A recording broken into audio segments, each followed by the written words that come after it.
Okay guys, I'm back with another video. எல்லாருக்கும் வணக்கம். So hopefully பாத்தீங்கன்னா எல்லாரும் சேஃபா இருக்கீங்க நம்புறேன். ஒரு 2-3 நாளாவே பாத்தீங்கன்னா பரபரப்பா பேசப்படுற ஒரு விஷயம் இந்த CAA. இதுக்கு ஏன் தளபதி இப்படி சொல்லிட்டாரு, அவர் அந்த மாதிரி போட்டிருக்கவே கூடாது, அவர் வெறும் நடிகர் தான், அவருக்கு இதெல்லாம் என்ன தெரியும், கட்சி ஆரம்பிச்சிட்டா என்ன வேணா பேசலாமா. இப்போ நான் ஒரு 2-3 வீடியோஸ் இல்ல நிறைய வீடியோஸ் பார்த்ததுக்கு அப்புறம் நான் என்னோட மைண்ட்ல இருக்கிற ஒரு கன்க்ளூஷன் சொல்றேன். இந்த ஒரு விஷயத்துல நான் தளபதிக்கு சப்போர்ட்டா இருப்பேன். அது ஃபேனாலாம் கிடையாது, ஒரு சின்ன விஷயம் மைண்ட்ல ஓடுது. இப்போ நான் என்ன கேக்குறேன்னா, CAA இப்போ எதிராக நிறைய பேர் பேசுறாங்கல்ல, ஏன் கமெண்ட்ஸ்ல நிறைய பேர் கொந்தளிச்சு போறீங்கன்னு தெரியல. போன வீடியோல எதனால CAA சப்போர்ட் பண்ணணும் அப்படின்ற ஒரு விஷயத்த நீங்க கமெண்ட்ல தெளிவா யாராவது போடுங்க. எதுக்கு நம்ம CAA சப்போர்ட் பண்ணணும்னு நான் ஒத்துக்கிறேன்.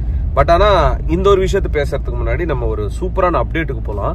ஸோ நிறைய பேர் இந்த கோட் அப்டேட்டுக்கு தான் வெயிட் பண்ணிட்டு இருக்கீங்க. இப்போ வரைக்குமே எந்த ஒரு விஷயமும் வரல. பட் DT நெக்ஸ்ட் அப்படின்னு ஒரு விஷயத்த படி அபிஷியலா பாத்தீங்கன்னா இப்போ ட்விட்டர்ல ட்ரெண்டிங்ல போயிட்டு இருக்கு. மறுபடியும் கோட் படத்துல த்ரிஷான்றது ஜாயின் பண்ண போறாங்களாம். இவங்க ஆல்ரெடி ஷூட்ன்றது பண்ணி முடிச்சிட்டாங்க. இந்த ஒரு படத்துல தளபதியும் த்ரிஷாவும் சேர்ந்து டான்ஸ் ஆட போறாங்களாம் ஒரு சாங்ல. சோ ஐ திங்க் இந்த பேர் மறுபடியும் உள்ள வர்றது அபிஷியலா பாத்தீங்கன்னா சொல்லல, அன்அபிஷியலா ட்விட்டர்ல ட்ரெண்டா இருக்கு. இது எதனால அப்படின்னா DT நெக்ஸ்ட்ல இது அபிஷியலா போட்டிருக்காங்க. இப்போ த்ரிஷா உள்ள ஜாயின் பண்ணிருக்காங்க, அவங்களோட ஷூட்டிங் முடிஞ்சிருச்சு டான்ஸ் போர்ஷன். ஸோ மறுபடியும் தளபதி அவர்கள் கூட இந்த ஒரு படத்துல ஒரு கேமியோ ரோல்ல அவங்க நடிச்சிருக்காங்க, வெறும் for the dance number. At the same time இந்த ஒரு படத்துல பிரபுதேவா அவர்களும் சரி தளபதியும் சேர்ந்து டான்ஸ் ஆடுற ஒரு சாங்கும் இருக்கா. அண்ட் த்ரிஷா கூட ஆடும்போது அதுல பிரபுதேவா இன்க்ளூட் பண்ண போறாரு அப்படின்னு சொல்லிட்டு ஒரு நியூஸ் கேள்விப்பட்டோன்னே செம்ம ஹாப்பி ஆயிடுச்சு. இது அபிஷியலா பாத்தீங்கன்னா அவங்க சைட்ல இருந்து எதுவும் கொடுக்கல. அன்அபிஷியலா இந்த மாதிரி ஒரு விஷயம் வந்தது பாத்தீங்கன்னா எல்லாருமே கன்ஃபார்ம் பண்ணிட்டு ட்வீட்ஸ் போட ஆரம்பிச்சிட்டாங்க. சார் நம்ம இதை பத்தி பேசுறதுக்கு முன்னாடி இந்த ஒரு சந்தோஷமான விஷயத்த சொல்லிட்டு நம்ம அதுக்கப்புறம் கான்ட்ரவர்சிக்கு போலாம்னு சொல்லிட்டு தான் நான் ஸ்டார்டிங்ல சொல்றேன். சரி ஓகே, நம்ம மெயினான கண்டென்ட்டுக்கு வருவோம். CAA சிட்டிசன் அமெண்ட்மெண்ட் ஆக்டா. சோ இதை பத்தி பாத்தீங்கன்னா உனக்கு என்ன ப்ரோ தெரியும், நீ இதெல்லாம் பேசுறது தகுதியெல்லாம் நிறைய பேர் கேட்கீங்க. நான் அவங்களை கேட்கறேன், யார் அந்த வார்த்தையை சொல்றீங்களோ ஃபர்ஸ்ட் ஆஃப் ஆல் நீங்க ஏன் இதை சப்போர்ட் பண்ணணும் அப்படின்னு சொல்றீங்கல்ல, அவங்க கமெண்ட்ஸ்ல ஒரு டீட்டெயிலா போடுங்க. எதுக்கு நம்ம அந்த CAA சப்போர்ட் பண்ணணும். நான் என்ன சொல்றேன்னா, 2014க்கு முன்னாடி அகதிகளா பாத்தீங்கன்னா வேற வேற கண்ட்ரீஸ்ல இருந்து, முக்கியமா பாகிஸ்தான் பங்களாதேஷ்ல இருந்து வந்த நான் Muslims at the same time Sikhism, இந்த மாதிரி ஒரு 6 ரிலீஜன் சொல்லியிருக்காங்க. கிறிஸ்டியானிட்டி, ஹிந்துஸ், நான் முஸ்லிம்ஸா 2014 முன்னாடி இங்க வந்து செட்டில் ஆனவங்க ஒரு 11 வருஷம் இந்தியால இருந்தீங்க அப்படின்னா உங்களுக்கு நாங்க சிட்டிசன்ஷிப் கொடுக்குறோம் அப்படின்றது இந்த ஆக்ட் ஃபர்ஸ்ட் ஸ்டார்ட் பண்ணாங்க. இது எப்படி ஆயிடுச்சுன்னா, இப்ப 2019ல இது எப்படி மாத்திருக்காங்கன்னா, நீங்க 11 வருஷம் இருக்க தேவையில்ல. 2014க்கு முன்னாடி நீங்க வந்துட்டீங்கன்னா அகதிகளா இந்தியாவுக்கு, உங்களுக்கு நாங்க 5 வருஷம் இருந்தாலே சிட்டிசன்ஷிப் நாங்க கொடுத்துறோம்ன்றது CAA ஆக்டா மாத்திட்டாங்க BJP கவர்மெண்ட்ல. இப்போ அது அபிஷியலா அமெண்ட்மெண்ட் கொண்டு வந்துட்டாங்க. அந்த ஆக்ட் பாத்தீங்கன்னா இப்போ லைவ் ஆயிடுச்சு. இது வந்ததுக்கு அப்புறமே நம்ம தளபதி சைட்ல இருந்து இதை தமிழ்நாட்டுல வேணாம், இந்த ஆக்ட் இதை நாங்க எதிர்க்கிறோம் அப்படின்னு சொல்லிட்டு அவரும் சொல்லிட்டாரு, கமல்ஹாசனும் சொல்லிட்டாரு, திமுக சைடும் பாத்தீங்கன்னா சொல்லிட்டாங்க, நிறைய ஆக்டர்ஸும் இதை பத்தி பேசிட்டாங்க. பட் என்ன ஒரு விஷயம்னா, தளபதி இது பேச என்ன தகுதி இருக்கு, அதை பத்தி என்ன தெரியும், நீ ஒரு நடிகர் தான். இப்ப நேஷனல் மீடியா லெவலுக்கு பாத்தீங்கன்னா இது போயிடுச்சு. எனக்கு புரியாத விஷயம் என்னன்னா, ஒரு 6 ரிலிஜன் சொல்லியிருக்காங்க, லைக் சிக்கிசம், அதுக்கப்புறம் ஹிந்துஸ், அதுக்கப்புறம் கிறிஸ்டியன்ஸ், அதுக்கப்புறம் இன்னொரு 3 சொல்லியிருக்காங்க.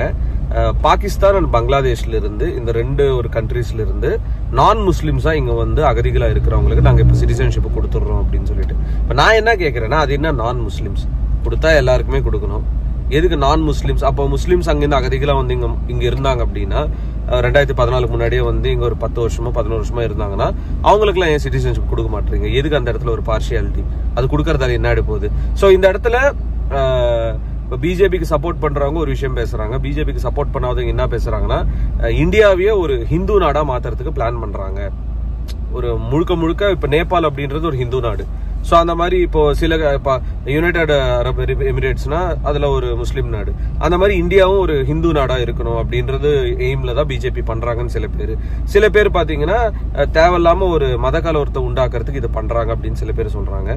பட் அகதிகளா இங்க இருக்கிறவங்களுக்கு எல்லாருக்கும் ஒரு உரிமை கொடுத்தா அது சந்தோஷமா இருக்கும். சோ இந்த மதத்துக்கு மட்டும் தான் நாங்க கொடுப்போம். நான் முஸ்லிம்ஸ்லாம் இப்ப முஸ்லிம்ஸா இப்ப ஃபார் எக்ஸாம்பிள் பங்களாதேஷ்ல இருந்து பாகிஸ்தான்ல இருந்து வந்து இங்க செட்டில் ஆயிட்டாங்கன்னா அவங்களுக்கு எல்லாம் நாங்க கொடுக்க மாட்டோம், ஓன்லி அந்த ஹிந்துஸ் கிறிஸ்டியன்ஸ் இவங்களுக்கு மட்டும் தான் நாங்க கொடுப்போம் அப்படின்னு சொல்லிட்டு பாத்தீங்கன்னா பேசுறது எந்த விதத்துல நியாயம் எனக்கு புரியல. இப்ப இது CAAன்றது லைவ் பண்ணதால நமக்கு என்ன லாபம், மக்களுக்கு என்ன லாபம், அது எனக்கு புரிய வைங்க. இல்ல இது வந்ததால இது பிளஸ் ப்ரோ, இது வந்ததால இது மைனஸ் ப்ரோ அப்படின்னு எனக்கு நீங்க புரிய வச்சீங்கன்னா என் மண்டையில கொஞ்சம் ஏறும். ஓகே இதுதான் போலன்னு சொல்லிட்டு. ஸோ தளபதி இமீடியட்டா இந்த ஒரு விஷயம் வந்ததுக்கு அப்புறம் தமிழ்நாட்டில் தளபதி இது பிரஸ் நோட்டு கொடுத்திருந்தாரு. அதுக்கு ஏகப்பட்ட எதிர்ப்பு. எனக்கு அவர் பிடிக்கும், நான் ஒரு மிகப்பெரிய ரசிகன் தான், பட் ஸ்டில் இந்த மாதிரி ஒரு விஷயம் சொன்னது எனக்கு செட்டே ஆகலை அப்படின்னு நிறைய பேர் பாத்தீங்கன்னா சொன்னாங்க. அதுக்கப்புறம் கேரளால இருக்கிற சிஎம்மும் பாத்தீங்கன்னா இதுக்கு அப்போஸ் பண்ணிட்டாரு. கேரளாக்குள்ள இந்த ஆக்ட் வரதுக்கு எங்களுக்கு பிடிக்கல அப்படின்னு சொல்லிட்டு. சரி, அவர் பிடிக்கல அப்படின்னு சொல்றதுக்கு ஒரு ரீசன் சொல்லியிருக்காங்க. இப்போ நிறைய பேர் இதுக்கு சப்போர்ட் பண்றீங்கல்ல, டீசெண்டா கேட்கறேன் நானு, சப்போர்ட் பண்றீங்கல்ல, எதுக்கு சப்போர்ட் பண்றீங்க எனக்கு கமெண்ட்ஸ்ல மென்ஷன் பண்ணுங்க. நான் படிச்சு தெரிஞ்சுக்கிறேன். நான் முட்டாள் தான்ப்பா, எனக்கு ஒன்றும் படிப்பறிவே கிடையாது, எனக்கு அரசியலே தெரியாது. சிஏஏ வந்ததால எனக்கோ உங்களுக்கோ இந்த இந்தியாவில் இருக்கிற சிட்டிசன்ஸ்க்கு என்ன ஒரு லாபம்? சரி ஓகே, அது வந்துருச்சுன்னா பார்ஷியாலிட்டி இல்லாம எல்லாருக்கும் சிட்டிசன்ஷிப் கொடுக்கணும். ஸோ ஒன்லி குறிப்பிட்ட மதங்களை மட்டும் உள்ள வச்சுட்டு நான் முஸ்லீம்ஸ்லாம் உள்ள வந்தா நாங்கள் தரமாட்டோன்றது எந்த வகையில நியாயம்? If I am not wrong. So நான் பார்த்தீங்கன்னா நான் ஒரு கிறிஸ்டியன், ஓகேவா? ஸோ எனக்கு எப்பவுமே அந்த மதம் அதெல்லாம் பெரிய விஷயமே கிடையாது. ஈக்குவாலிட்டி அப்படின்றது நான் மெயினாக பார்ப்பேன். எல்லாரும் ஒரே மாதிரி ட்ரீட் பண்ணணும்.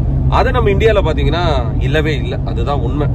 ஸோ அப்படி இருக்கும்போது இந்த மாதிரி ஒரு ஆக்ட் கொண்டு வந்துட்டு மறுபடியும் ஒரு மதத்தை தனியாக பிரித்து அவங்களுக்குள்ள ஒரு பிரச்சனை கொண்டு வந்து எதுக்குன்னு நான் கேட்குறேன். இது தேவையில்லாத ஒரு விஷயம் தான் எனக்கு பர்சனலாக ஃபீல் ஆகுது. எனக்கு பார்த்தீங்கன்னா பண்ணா ஈக்குவலாக பண்ணணும். இல்லை ஈக்குவலா பண்ண முடியல அப்படின்னா அந்த ஆக்டே தேவையில்லை. எல்லாரும் ஒரே சமமா ட்ரீட் பண்றீங்களா, ஓகே ஃபைன். இல்ல இந்த ஒரு மதத்தை மட்டும் தான் நாங்க ட்ரீட் பண்ணுவோம், இவங்களெல்லாம் நாங்க ட்ரீட் பண்ண மாட்டோம் அப்படின்னு சொன்னா அது தப்பு இல்லை. ஒரு மனுஷனா எனக்கு அது பர்சனலா ஃபீல் ஆச்சு. இல்ல என்னோட முடிவை நான் மாத்திக்கணும் அப்படின்னா எனக்கு ஒரு இது கொடுங்க எனக்கு. இப்போ நம்ம இந்தியாவை சுத்தி ஒரு 8 நாடுகள் இருக்கா ஒட்டி, அது என்ன வெறும் பாகிஸ்தான் பங்களாதேஷ் மட்டும்? ஸோ ஸ்ரீலங்கா என்னானாங்க, இன்னும் மிச்ச கண்ட்ரீஸ்ல என்னானாங்க? அவங்களாம் இங்க வரக்கூடாதா? அவங்க வந்து அகதியில இருந்து அவங்க சிட்டிசன். ஸோ பாகிஸ்தான் பங்களாதேஷ் மட்டும் தான் மெயின் ஃபோக்கஸா இது சொல்லியிருக்காங்க. அதுவும் எதுக்குன்னு சொல்லிட்டு நீங்க எனக்கு எக்ஸ்பிளைன் பண்ணுங்க, அப்பதான் எனக்கும் புரியும். சொல்லிட்டு இந்த வீடியோ முடிச்சுக்கிறேன். இது ஒரு கான்ட்ரவர்சியலா நான் பேசல, ஏன்னா மைண்ட்ல இருந்தது நான் அபிஷியலா பாத்தீங்கன்னா சொல்லிருங்க. So bye guys, peace out and stay safe. Thalapathy கோடான கோடி ரசிகர்களின் என்றும் அறிவது பிக் ஷாட் இவர் பிளாக் பஸ்டர் வந்த மகுமதி இக்னோர் நெகட்டிவ் வெட்ட சொன்ன தங்க தளபதி.